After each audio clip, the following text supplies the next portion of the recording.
Davom etamiz. Bugun ijtimoiy tarmoqlar ko'pchilikning asosiy mashg'ulotiga aylanib borayotgani bor gap. Ushbu internet saytlari orqali ba'zan yonimizdagi biz ko'rmagan, bilmagan insonlar bilan tanishish imkoniyati paydo bo'lmoqda. Gap shundaki, bir necha kunlardan beri ijtimoiy tarmoqlarda tirik kitob, jonli ensiklopediya, kitobchi amaki degan ta'riflarga tez-tez ko'zimiz tushyapti. Bu e'tiroflar kitob sotuvchi Xayrulla Asadov haqida. Muxbirimiz Sohiba Akromova jonli ensiklopediya bilan suhbatlashdi. Buyuk Ipak yo'li metrosi bekatiga yaqin ko'cha. Bu yer zamonaviy shahar shovqinidan uzoq, biroz ko'rimsiz bo'lsa-da, biroq o'zgacha fayzi bor. Mana shu ko'cha bo'ylab har kuni kimdir ishga, o'qishga oshiqadi. Kimlar uchundir bu manzil tirikchilik manbai, ba'zan ziyo maskani ham. Yo'l chetidagi biroz eski bo'lsa-da, mana shu kitoblar va uning sotuvchisi diqqatimizni tortdi. Podvolda chang bosib yotgan kitoblarni bitta-bittalab yirtib polkaga taqlab qo'ydilar. Nimaga bularni yo'q qilamiz? Alisher O'zbekiston Davlat san'at va madaniyat institutini bitirish arafasida, ammo 4 yil ilgari mana shu yo'l chetidagi kitob sotuvchisi bilan bo'lgan suhbat uning hayotga, ayniqsa kitobga bo'lgan munosabatini o'zgartirib yuboradi. Men shu 2019-yil ish bilan Toshkentga keldimda, shu ko'chadan o'tib qoldim. Kitoblarni yoyib qarab turgan ekan, keyin men bir dona kitobni so'rab turib, shu qancha deb bir marta so'raganimga menga yarim soat gapirib berdi o'sha haqida.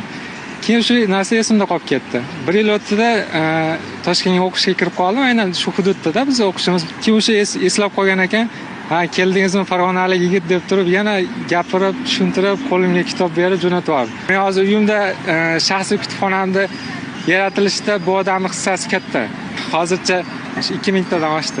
Bu Xayrulla Asadov. U 37 yoshda. Aslida u oddiygina kitob sotuvchisi, biroq bu yerdagilar uni nimagadir tirik kitob deyshadi. Bu ham bejizga emas.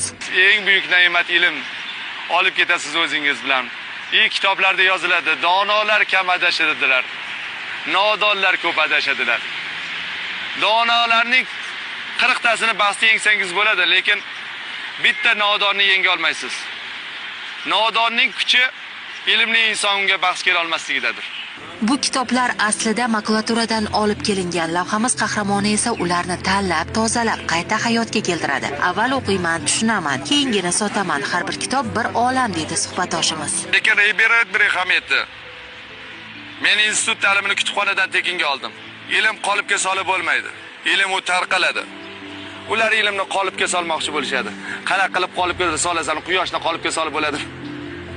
Uning uyi shahar chetida bo'lsa ham bu yerga har kuni keladi. Qaynoq asfaltda, shamolda yoki qorda farqsiz. Biroz eski, oxiri to'kilgan kitoblarni hayotga qaytarish orqali Xayrulla aka o'z dunyosini ham, atrofdagilarning olamga qarashini ham o'zgartirayotgandek. U shunchaki sotmaydi, u badiiy asarni hikoya qiladi, hissi bilan yetkazadi.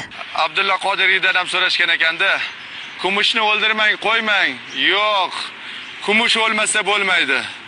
Kumush o'lmasa bu roman kuchli bo'lmaydi, insonlar qalbiga ta'sir qilmaydi. Buyuk romanlar bilib oling, tragediyasi bilan mashhurdir. Ayni paytda bu kitobsevar lavhamiz qahramonining o'ziga xos dunyosi, fikrlari, kitoblarga bo'lgan mehri ijtimoiy tarmoq foydalanuvchilari tomonidan ham iliq kutib olinmoqda. Hatto yaxshi muhokamalar markazida ham. Ajoyib suhbat bo'ldi. Lekin negadir qalbi shuuri ziyoga boy insonlarni men ko'proq ko'chalarda, nimadir sotib turgan joylarda tasodifan ko'pchilik. Hozirda ko'pchilik katta yoshdagi insonlardan, ayniqsa ota-onalardan farzandlarining kitob o'qimasligi borasidagi e'tirozlarni eshitamiz. O'zimiz ham guvoh bo'lganmiz bu holatlarga. Xo'sh, lavhamiz qahramoni bu borada nima deydi? 4 ta kitob bering, 10 ming so'mdan 40 ming pulingiz yo'qmi? Hatto tekinga ham olishingiz mumkin-ku. O'qiting shu bolani. Lekin o'zingiz o'qimasangiz, bolangiz ham o'qimaydi, tushunib oling. Kechigida bir erkak kishi qizim o'qimayapti dedi, 60 ming so'm pul beraman dedi. Qizi, mana shunday kitob, bir kunda o'qib tugataman dedi. Barog'iga 2 so'mdan berishyapti. Xullas, har bir kitob, har bir asar bu o'ziga xos olam, bilim, tafakkur va ma'rifat manbai. Uning kalitini topa olganlar, uni anglaganlar esa haqiqiy xazinaga ega bo'lishadi. Nima dedingiz? Sohiba Akromova, Kamron Rahmonov, Abdulloh Sultonxo'jayev, Zamon informatsion tahliliy dasturi uchun.